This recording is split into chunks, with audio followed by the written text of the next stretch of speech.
बीते दिनों 23 अगस्त को इसरो ने चंद्रयान 3 मिशन को सक्सेसफुली एग्जीक्यूट किया। इस पूरे मिशन के तहत मुख्य तौर पर इसरो ने चंद्रयान 3 मिशन के लैंडर को मून के साउथ पोल पर यानी कि दक्षिणी ध्रुव पर सफलतापूर्वक सॉफ्ट लैंड कर दिया। जिस पूरी लैंडिंग की वजह से, जिस पूरे मिशन की वजह से अंतर्राष्ट्रीय स्तर पर भारत को लगातार एक स्पेस पावर के तौर पर, स्पेस सुपर पावर के तौर पर देखा जा रहा है। लेकिन इस मिशन के बाद इसरो रुका नहीं है, लगातार नए मिशनों, नए अभियानों की योजना बनाई जा रही है और इसी परियोजना के हिस्से के तौर पर अब जल्द ही 2 सितंबर को इसरो एक नए मिशन को लॉन्च करेगा। इस नए मिशन का नाम है आदित्य L1, जिस मिशन के तहत मुख्य तौर पर इसरो सूर्य का अध्ययन करने की कोशिश की जाएगी। तो आज इस वीडियो में हम इसी पूरे मिशन पर बात करेंगे। हम जानने की कोशिश करेंगे कि आखिर इस मिशन के दौरान किस तरह की अध्ययन किए जाएंगे, किस तरह की जांच की जाएगी और इस मिशन के बारे में किन बातों को जानना ज़रूरी है। मेरा नाम है अक्षय और आपका स्वागत है दृष्टि IAS की इस नई वीडियो में। चलिए वीडियो की शुरुआत करते हैं और सबसे पहले वीडियो की रूपरेखा को समझ लेते हैं। तो वीडियो में सबसे पहले हमने न्यूज़ यानी कि खबर की बात की। खबर को जानने के बाद हम आदित्य L1 मिशन पर बात करेंगे और यहाँ पर एक शब्द आएगा, वो शब्द है लैग्रैंज 1। लैग्रैंज पॉइंट क्या होता है उस पर भी बात करेंगे। इसके अलावा आदित्य L1 मिशन का उद्देश्य क्या है उसको भी समझेंगे और अंत में ये जानेंगे कि आखिर हमारे लिए सूर्य का अध्ययन करना इतना ज़्यादा इम्पॉर्टेंट, इतना ज़्यादा ज़रूरी क्यों हो जाता है और अंत में एक सवाल पर भी बात होगी। इसके अलावा ये जो पूरा विषय है मुख्य तौर पर सामान्य अध्ययन प्रश्न पत्र 3 से जुड़ा हुआ है और आप इसे विज्ञान एवं प्रौद्योगिकी यानी कि साइंस एंड टेक्नोलॉजी जैसे खंडों से जोड़कर देख सकते हैं। तो चलिए वीडियो की शुरुआत करते हैं और सबसे पहले आदित्य L1 मिशन की बात करते हैं। तो इसरो ने हाल ही में घोषणा की है, बताया गया है कि इसरो की ओर से आदित्य L1 मिशन को हाल ही में 2 सितंबर को लॉन्च किया जाएगा और ये जो लॉन्च होगा वो श्रीहरिकोटा के लॉन्च पैड से होगा। इसके अलावा इस पूरे मिशन के तहत इसरो ने बताया है कि ये जो आदित्य L1 मिशन का जो रॉकेट है, जो पूरा स्पेसक्राफ्ट है, उस स्पेसक्राफ्ट को लैग्रैंज 1 यानी कि L1 पॉइंट पर स्थापित किया जाएगा, जो कि हमारी पृथ्वी से तकरीबन 1.5 मिलियन किलोमीटर की दूरी पर मौजूद है। अब अगर इस अभियान की तुलना हम चंद्रयान से करें, यानी कि जो मिशन हमने थोड़े दिनों पहले भेजा था, तो उस मिशन की तुलना में जो हमारा आदित्य L1 मिशन है वो तकरीबन 4 गुना ज़्यादा दूरी तय करेगा। तो जाहिर तौर पर ये मिशन इसरो के लिए भी ज़रूरी होने वाला है।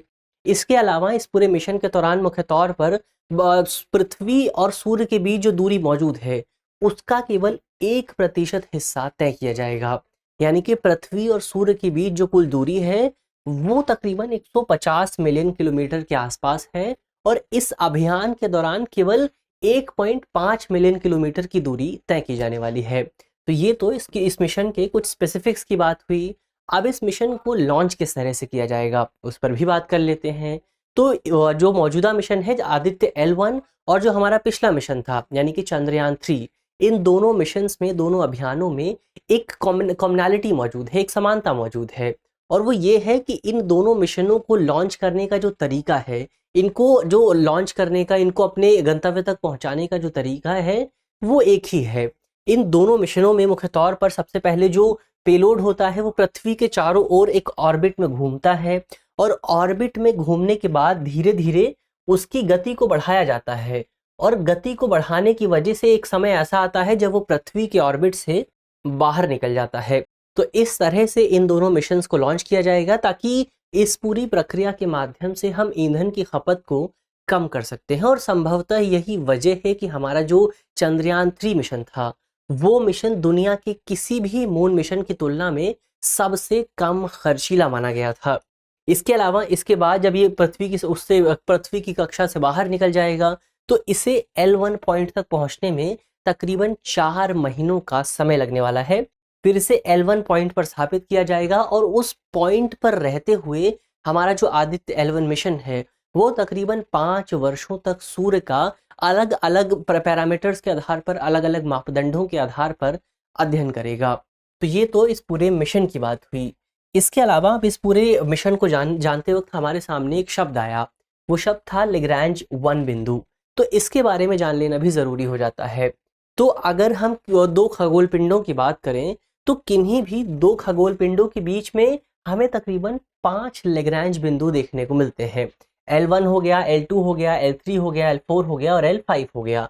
तो क्योंकि हमने यहाँ पर बात की थी दो खगोलीय पिंडों की, तो पृथ्वी और सूर्य दोनों ही खगोल पिंड हैं, तो पृथ्वी और सूर्य के बीच भी हमें 5 लेग्रांज पॉइंट देखने को मिलते हैं, जिन्हें हम L1, L2, L3, L4 और L5 कह सकते हैं।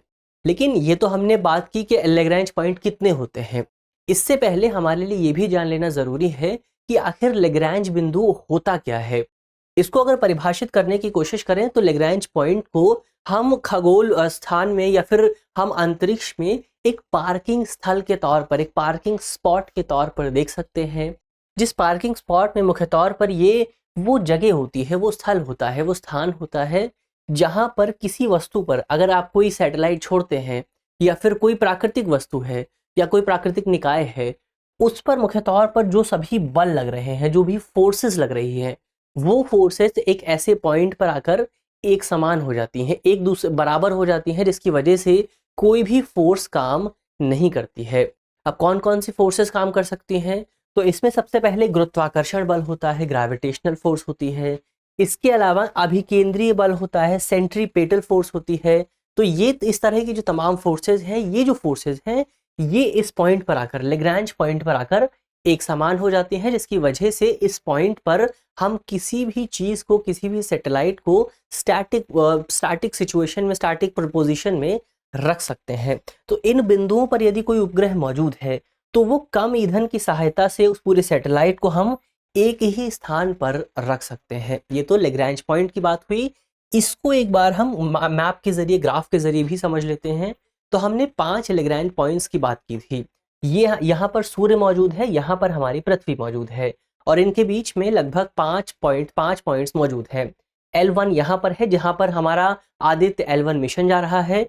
L2 हमारी पृथ्वी के पीछे पड़ता है और L2 की सबसे विशेष बात यह है कि आपको याद होगा कि नासा ने जेम्स वेब टेलीस्कोप लॉन्च किया था, वो पूरा मिशन लॉन्च किया था। और जेम्स वेब टेलीस्कोप का जो पूरा मिशन है, उस टेलीस्कोप को L2 पॉइंट पर स्थापित किया गया है। तो ये भी बहुत विशेष बात हो जाती है। इसके अलावा यहाँ पर L3 पॉइंट है। L3 पॉइंट की भी एक विशेष बात है। L3 पॉइंट की विशेष बात यह है कि अभी तक इसको किस तरह से इस्तेमाल किया जाए ये हमें पता नहीं है, क्योंकि ये जो है वो सूर्य से विपरीत दिशा में पड़ता है। तो यहाँ तक पहुँचना बहुत ज़्यादा मुश्किल है। तो अभी तक इसका इस्तेमाल हमें पता नहीं चल सका है। हालांकि हम ये जरूर जानते हैं कि एक L3 नाम से बिंदु ज़रूर मौजूद है। इसके अलावा 2 पॉइंट्स और मौजूद हैं। चौथा है L4 और पांचवा है L5।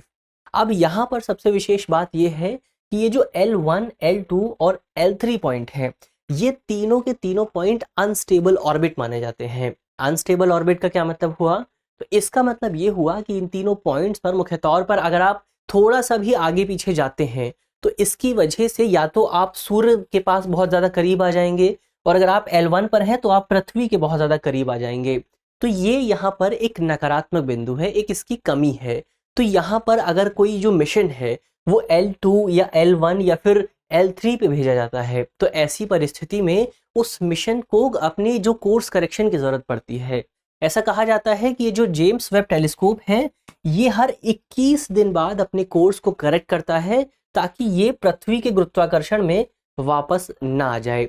और ऐसा कहा जा रहा है कि जो हमारा आदित्य L1 मिशन होगा वो तकरीबन हर 23 दिन बाद अपने कोर्स में करेक्शन करेगा, ताकि वो ना तो सूर्य की तरफ बहुत ज़्यादा चला जाए और ना ही पृथ्वी की तरफ वापस आ जाए, वो एक स्थिर जगह पर बना रहे। लेकिन यहाँ पर जो हमारे L4 और L5 पॉइंट हैं, ये दोनों पॉइंट जो है वो स्टेबल पॉइंट माने जाते हैं। स्टेबल पॉइंट होने का मतलब ये है कि अगर यहाँ पर कोई निकाय मौजूद है, कोई बॉडी मौजूद है, तो वो बॉडी वहीं पर रहेगी, उस पर चाहे कोई भी फोर्स लग जाए, वो स्टेबल, उसको हिलाना बहुत ज़्यादा मुश्किल हो जाता है। और यही वजह है कि इन दोनों पॉइंट्स पर हमें बहुत सारे बड़े बड़े खगोल निकाय देखने को मिलते हैं, बहुत सारी बॉडीज़ देखने को मिलती हैं, बड़े बड़े पत्थर देखने को मिलते हैं, एस्ट्रॉइड्स देखने को मिलते हैं। और जो एस्ट्रॉइड्स इन जगहों पर मौजूद होते हैं L4 और L5 पर, इन सभी एस्ट्रॉइड्स को वैज्ञानिकों ने एक नाम दिया है और उनका नाम है ट्रोजन। यानी कि यहाँ पर जो भी एस्ट्रॉइड्स मौजूद हैं, उन एस्ट्रॉइड्स को हम ट्रोजन कहते हैं। तो ये तो लैग्रेंज पॉइंट के विज्ञान की बात हुई। अब हम आगे बढ़ते हैं और बात करने की कोशिश करते हैं आदित्य L1 मिशन के उद्देश्य की। तो जाहिर तौर पर उद्देश्य बिल्कुल स्पष्ट है। इसरो इस पूरे मिशन के माध्यम से सूर्य को समझना चाहता है, सूर्य का अध्ययन करना चाहता है। इसरो चाहता है कि हम समझ सकें कि सूर्य से निकलने वाले जो विकिरण है, जो रेडिएशन है, उससे निकलने वाली जो ऊष्मा है, या फिर कणों का जो प्रवाह है, जो चुंबकीय क्षेत्र है, ग्रेविटेशनल फोर्स है, ग्रेविटेशनल फील्ड है, उन तमाम चीज़ों का हमारे ऊपर क्या प्रभाव पड़ता है, वो हमें किस तरह से इम्पैक्ट करती हैं। इन तमाम चीज़ों के अध्ययन करने के उद्देश्य से ही इसरो इस पूरे मिशन को लॉन्च कर रहा है। इसके अलावा इस पूरे मिशन में मुख्य तौर पर 7 तरह के वैज्ञानिक पेलोड मौजूद हैं, जो कि 5 वर्षों तक सूर्य का अध्ययन करेंगे। क्या-क्या अध्ययन किया जाएगा? तो सबसे पहले इसमें जाँच की जाएगी कि सूर्य का जो ऊपरी वायुमंडल की परतें हैं, उन परतों की जाँच की जाएगी। कौन-कौन सी परतें हैं? तो इसमें सबसे पहले क्रोमोस्फेयर हो गया, इसके अलावा कोरोना हो गया। तो ये जो परतें हैं, ये किस तरह से काम करती हैं? किस तरह से इसमें जो सोलर फ्लेयर्स निकलती हैं, उनका क्या मतलब होता है और इनका पूरा विज्ञान क्या है, वो समझने की जो जिम्मेदारी है इस मिशन को दी गई है। इसके अलावा इस मिशन के माध्यम से प्लाज्मा, सूर्य में जो प्लाज्मा निकलता है, जो सूर्य का मैग्नेटिक फील्ड होता है, उसका अध्ययन किया जाएगा। और सूर्य के प्लाज्मा और सूर्य के मैग्नेटिक फील्ड को कंपेरेटिवली एक साथ मिलाकर हम कोरोनल मास इजेक्शन भी कहते हैं। तो आदित्य L1 मिशन के माध्यम से इसरो कोरोनल मास इजेक्शन का अध्ययन करने की कोशिश करेगा। और कई वैज्ञानिक ये भी कह रहे हैं कि इस पूरे मिशन के माध्यम से हम बरसों पुरानी एक अनसुलझे रहस्य को का पता भी लगा सकते हैं। क्या रहस्य है वो? तो रहस्य इस बात को लेकर है कि सूर्य जो है उसकी एक परत है जिसका नाम है कोरोना। अब कोरोना का जो तापमान है वो मिलियन डिग्री सेल्सियस के आसपास है, लेकिन सूर्य का जो सतह है उसका तापमान तकरीबन 5500 डिग्री सेल्सियस के आसपास है। तो ऐसा क्यों है? दोनों के तापमान में इतना ज़्यादा डिफरेंस क्यों मौजूद है? इसको समझने की कोशिश लगातार पिछले कई सालों से हो रही है और हमारा जो आदित्य L1 मिशन है वो भी इसी कोशिश में एक नए प्रयास को शामिल करेगा। इसके अलावा हमने सूर्य की परतों की बात की, तो सूर्य में मुख्य तौर पर 7 परतें मौजूद होती हैं। सूर्य को हम 7 कैटेगरीज में, उसकी परतों को 7 कैटेगरीज में डिवाइड करके उसका अध्ययन करते हैं, जिसमें से एक कोरोना होता है, जिसमें से दूसरी अवायु जैसे क्रोमोस्फेयर हो गया, कोर हो गया, इस तरह की बहुत सारी परतें सूर्य में मौजूद होती हैं। इसके अलावा सूर्य में जो सौर हवाएं हैं, सोलर फ्लेयर्स हैं, उनका भी अध्ययन किया जाएगा इस पूरे मिशन के माध्यम से। तो ये तमाम चीज़ें हैं जो हमें सूर्य को और बेहतर ढंग से समझने में मदद करेंगी। इसके अलावा अब यहाँ पर एक सवाल ये भी उठता है कि आखिर हम इतना पैसा खर्च करके सूर्य का अध्ययन क्यों कर रहे हैं? ये पूरा मिशन इतना ज़्यादा इम्पोर्टेंट क्यों है?